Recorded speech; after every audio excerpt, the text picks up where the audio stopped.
Assalamualaikum warahmatullahi wabarakatuh. Sampurasun, selamat datang di channel The Stories. Kali ini kita akan masuk ke dalam konten petis pengalaman mistis, di mana pengalaman ini dialami oleh narasumber yang kebetulan beliaunya tidak dapat menyampaikan secara langsung, maka akan diwakilkan oleh saudara saya. Bagaimana ceritanya? Kita simak bersama-sama.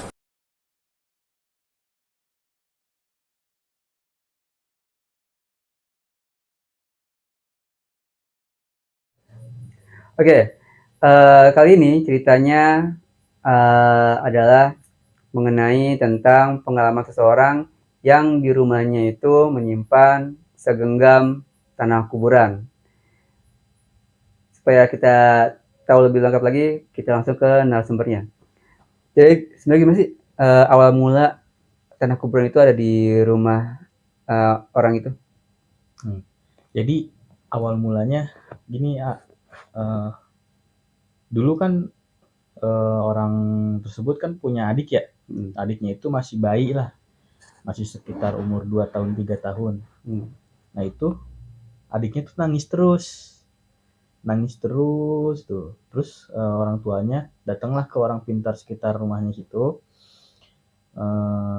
Nah menurut orang pintar itu dibilang ini diganggu sama uyutnya gitu, dibilangnya diganggu sama buyutnya. Nah terus langkah yang diambil, disuruh ambil tanah kuburan di makam buyutnya si anak ini. Diambil lah kan, udah diambil, ditaruh di plastik, terus disempilin di jendela kamar orang tuanya. Ya beberapa hari setelah diambil itu mungkin emang membaik ya, si anak ini tuh nggak rewel gitu, nggak nangis, nggak apa, istilahnya udah tenang lah gitu karena dikasih air doa juga, air minum gitu ya. Tapi anak ini anteng, malah nimbul masalah lain. Jadi banyak gangguan sih di rumahnya menurut narasumber ya. Menurut dia tuh jadi banyak gangguan semenjak itu.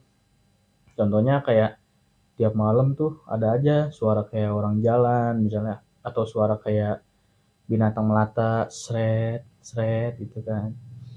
Terus juga ada kayak yang lari-lari gitu kan. Aku juga ke rumah dia, auranya kurang enak waktu itu pas pertama-tama kali ya. Itu auranya kurang enak. Sempet juga ngelihat kayak ada apa sih, anak kecil itu di belakang itu deket dapur ya, itu suka ada yang mundar mandir gitu. Jadi kayak pengap aja lah, kayak padet gitu auranya. Selain itu juga tetangganya juga pernah, dia kan lagi mampir ke rumahnya ya, tetangganya itu ngelihat si anak ini, kakaknya ngeliat kakaknya itu di belakang, padahal kakaknya lagi kerja gitu kan. Nah jadi dari situ juga, waduh masa iya sih gitu kan, perasaan dia mah lagi kerja kayak gitu, kata ibunya kan begitu. Udah tuh dari situ, jadi setelah itu ibunya sering sakit-sakitan juga. Kakinya lah lemas gitu kan, dengkulnya lemas. Nah ini narasumbernya juga sering ngeluh, badannya tuh sering ngerasa pegal, sering ngerasa nggak enak lah kalau malam hari tuh nggak enak gitu kan. Nah akhirnya awal mula ketahuannya ada tanah kuburan itu, ceritanya kan Agung bawa si narasumber kan ya ke AA, karena dia mau membersihkan badannya lah gitu istilahnya dari energi-energi negatif. Setelah ditelusuri, dapatlah satu sosok nenek-nenek tuh, nenek-nenek yang katanya sih itu nenek-nenek yang dulu gangguin adiknya waktu kecil. Itu nempel ke kakaknya.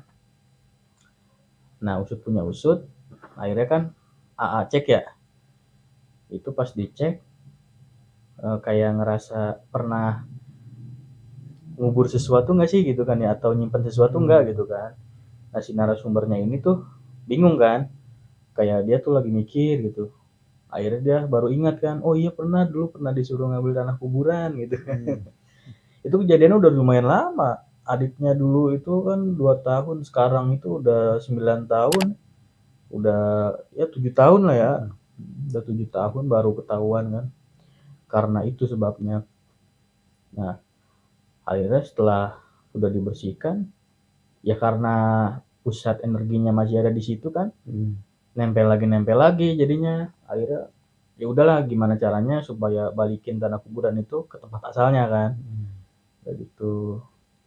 Setelah beberapa minggu lah ya, 2 minggu atau 3 minggu lah, hampir sebulan baru sempet dia ngebalikin ke makam buyutnya gitu. Setelah dibalikin kan akhirnya kita juga kesana ya, ngebersihin rumahnya kan, bersihin rumahnya. Ya itu alhamdulillah sih udah ini ya, udah lebih enak ya sekarang. Karena gak cuma dari itu aja sih ya, karena emang penyebab yang ibunya suka sakit itu nggak hanya dari energi tanah kuburan itu aja, nggak dari makhluk-makhluk itu. Emang ada orang lain lah istilahnya yang ikut ngirim gitu kan ya. Ya, itu aja. Oke, jadi intinya ke gini, awalnya kan si narsum itu kan ngeluh ya, di badannya tuh nggak enak badan katanya, kalau tidur nggak nyenyak katanya kan. Nah terus cerita ke saya gitu kan. Terus bro, saya telusuri gitu kan ya. Ini dari mana nih sumbernya gitu kan? Karena kan kalau kata pembimbing saya kan, dia ini nggak bakalan bersih kalau masih ada tempatnya, masih ada rumahnya istilahnya gitu kan. Oke, nah waktu itu berdua ya, waktu itu kan obatinnya berdua. Saya cek, saya terawang-terawang gitu kan. Terus dapatlah gambaran bahwa ada sebuah bungkusan. Saya nggak tahu bungkusannya apa, ada bungkusan tuh saya bilang, di rumah ada bungkusan ya gitu, nyimpen bungkusan nggak gitu kan. Terus dia mikir panjang tuh, lama mikirnya kan, mikir-mikir ya kan, cari-cari, ternyata baru ingat dulu waktu adiknya sakit disuruh siapa, orang pintar apa sih Iya, ya, disuruh orang yang inilah di sekitar situ yang istilahnya paham lah, dianggap bisa gitu. yang tahu, yang paham gitu kan ceritanya. Nah disuruh ambil eh, tanah kuburan dari makam buyutnya gitu. Nah kaget kan ya, kok mau-muan gitu kan, disuruh ngambil makam, disuruh ngambil tanah kuburan gitu kan, buat apa gitu kan, aneh aja gitu kan, ada pengobatan seperti itu kan. Nah setelah tahu dari situ, barulah saya konsultasi juga kan sama teman-teman saya juga kan, lagi diapain, terus akhirnya disuruhlah buang tuh, kembalikan lagi ke asalnya ya kan. Ya dibayangin aja gitu kan, tanah kuburan ada di dalam rumah gitu selama kurang lebih 7 tahun gitu. Bayangin aja 7 tahun gitu kan di dalam rumah, gimana tuh rasanya. Ya pasti banyak makhluk gaib yang bakal datang ya kan, karena dia anggapnya wah ada rumah nih buat gue gitu kan. Jadi mereka kepancing lah, keundang lah sama tanah kuburan itu. Apalagi tanah kuburan itu mungkin dasarnya udah ada yang diaminnya gitu kan, ada penghuninya mungkin gitu. Jadi ya yang lainnya ketarik-tarik. Jadi alhasil banyaklah penghuni yang baru, mulai dari nenek-nenek, mulai dari anak kecil ya kan, ada anak kecil, ada yang mungkin dari pohon juga yang sosok gede besar itu kan ada.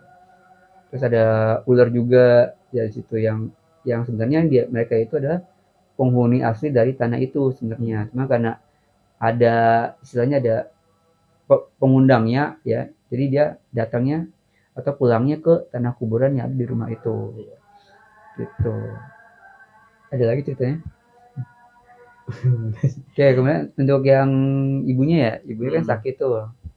Jadi kalau yang dari ibunya sih, waktu itu yang saya lihat itu emang ada uh, orang yang ngerjain dia yang nggak suka dengan rumah tangga si narasumber ini gitu. Jadi di situ kami membersihkan dua objek ya, dua orang, yaitu narasumbernya sama orang tuanya plus sama rumahnya, menetralisir keadaan yang ada di rumahnya. Oke, ada tambahan lain? Ya jadi gini aja ya, jadi kita ambil hikmahnya aja dari pelajaran tanah kuburan tersebut tuh kita, jadi tuh kalau misalnya ada kita mau pengobatan atau kita mau istilahnya mau membersihan lah, kita sebaiknya berhati-hati juga, memilah-milah lah gitu kan istilahnya. Jangan langsung orang suruh ini kita langsung lakuin semuanya gitu tanpa kita sadari lebih lanjut gitu aja. Oke. Jadi kalau cinta takutnya ada orang nyuruh nyebur ke sumur penyembuhannya, nyebur aja gitu kan ya. Jadi kalian harus benar-benar cari yang sesuai dengan logika juga ya. Jadi jangan asal ambil aja gitu. Oke, baiklah. Kita selesaikan saja konten kita kali ini. Ambil baiknya, buang buruknya, supaya kita terbebas dari segala macam hal yang tidak baik. Assalamualaikum warahmatullahi wabarakatuh.